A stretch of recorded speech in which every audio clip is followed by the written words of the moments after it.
Welcome back to H3 Weapon Deep Dive. Today we're looking at a pair of classics, an SKS classic. We are in a home SMG rifle carbine. We are looking at the SKS Classic. That is the wood furnitured SKS. And we are looking at the SKS Modern. This guy, which has got some plastic on it and some rails on the tops and the bottoms. And this one is magazine fed. And the old SKS Classic is clip fed. Nice. Let's check them out. Let's take a look at our controls. We've got our bolts on the top here with a handle on the right side. And let's put some rounds in it. 10 round stripper clip. Down they go. If you pull back on the bolt and release it, it will not knock the clip retaining clip out with it. So you got to pull that out manually, but that will release the bolt forward. Now you're good to go. Left on the trackpad is your safety. It's animated there. When it is kind of impeding the trigger, that's the safe position. And when it's back and the trigger is accessible, that is the fire position. It will lock open on empty, so you're ready to go with a new clip. And that is it. There is no bolt release mechanism on the trackpad, and you can't do it without inserting rounds. Let's take a look at the controls on the modern SKS. Well, we've got a magazine well, so let's insert a magazine in it. Ta-da! There we go. Here's our bolt with the handle on the right side again. There you go. Let's see, what else we got? Strangely, there's no safety. So pressing left on the trackpad does nothing. There's no magazine release. Pressing down on the trackpad does nothing. There's no bolt catch. Pressing right on the trackpad does nothing. There's no trackpad controls for this at all. It's kind of odd. I don't know what's going on there.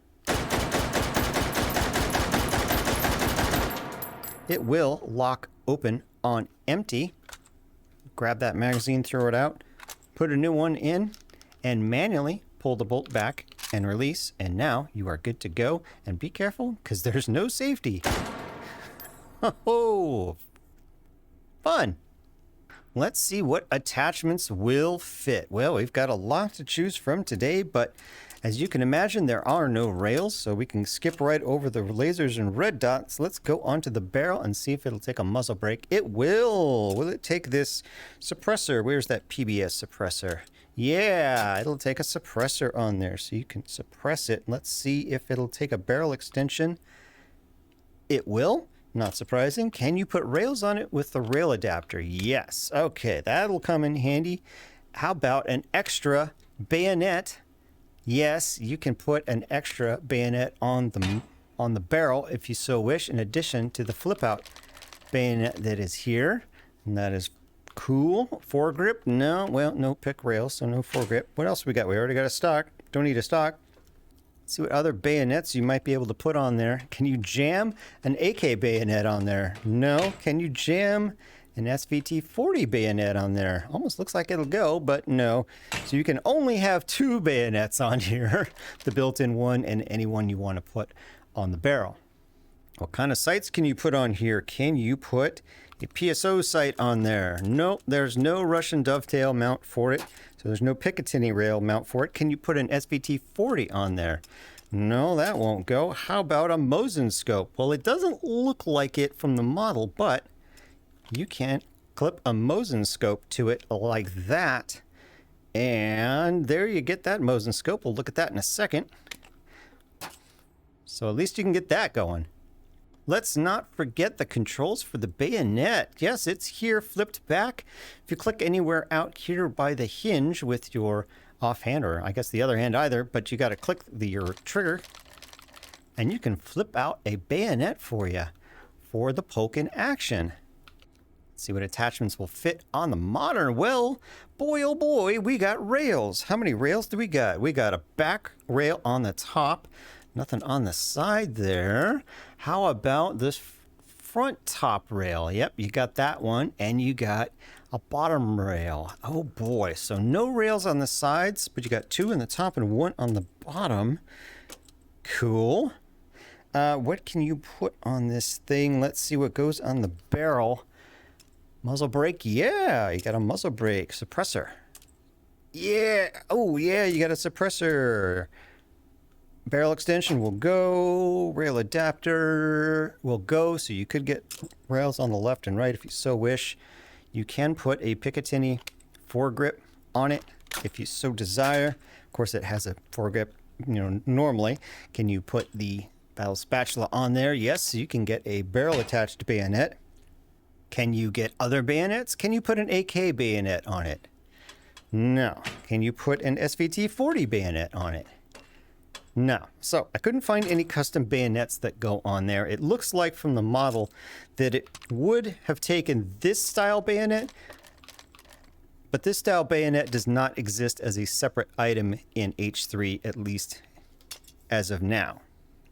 Can you put the Mosin scope on it?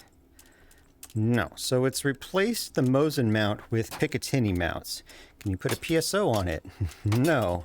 It'd be kind of neat. SVT-40? No. Well, you could kind of jam it on there. Sure. Would that work? No, it won't turn on because it's not mounted to the weapon. Oh well. Nice try. Let's take a look at the iron sights, starting with the classic. Hey, very small, but not too bad. You can at least see that front post because it's got the big protective ring around it, so that makes it easy to find. The rear notch is mounted pretty far forwards. That makes it very small to find, and it's a very narrow notch, so that's pretty tricky to find that front post. Not so good. They are adjustable sights. If you click on them and press left and right on the trackpad, you can extend them all the way up to 1,000 meters. Get it way up there. Whoa, yeah, that goes way up. Fantastic. Or all the way back down to, I don't know what that is, but it's probably about 50 meters. Might be 25, but it's probably 50. Just a guess. Let's see what it looks like with the Mosin scope on it. Hey, okay.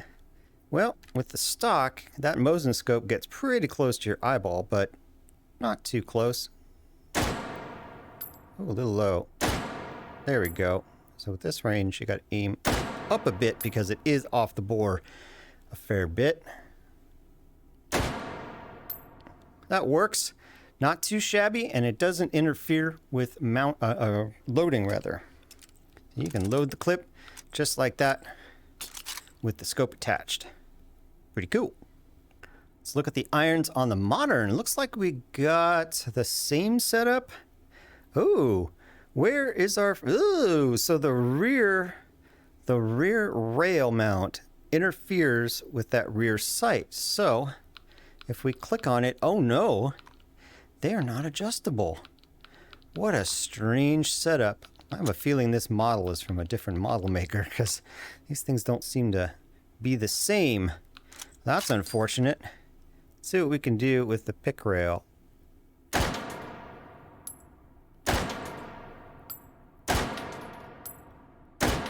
Well, that seems to work pretty well, but it is uncomfortable. Yeah, it certainly works, but yuck. Let's see if a low profile red dot will get up over the sights. Yeah, pretty much get up over them.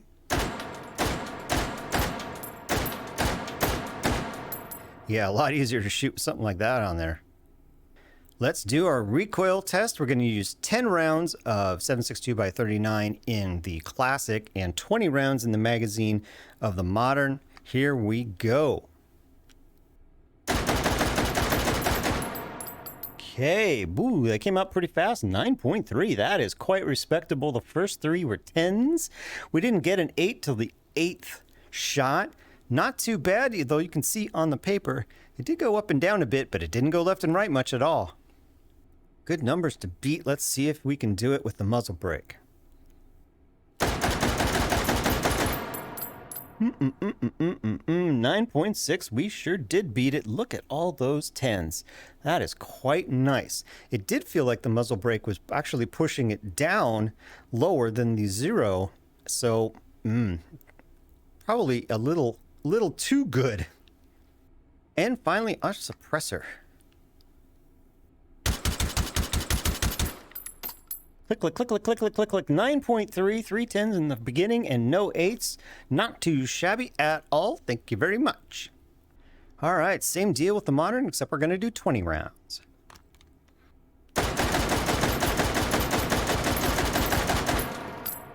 Jumpy, jumpy, jumpy. 8.65.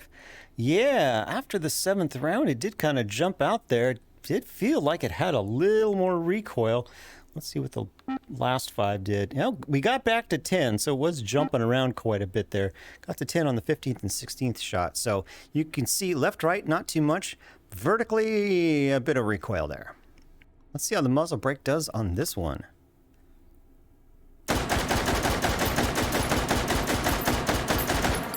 Wow, this really gets pushed around quite a bit. 8.65, not nearly as good as the classic. And finally, with our suppressor.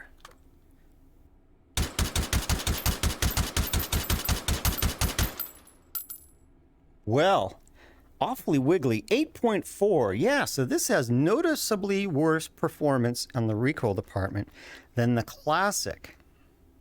There you have it. Finally, the SKS carbines, the classic and the modern. Pretty cool. Until next time.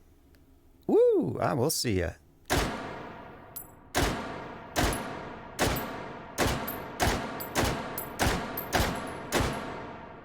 Nice. Oh, clip the ceiling there. Let's see how this guy does.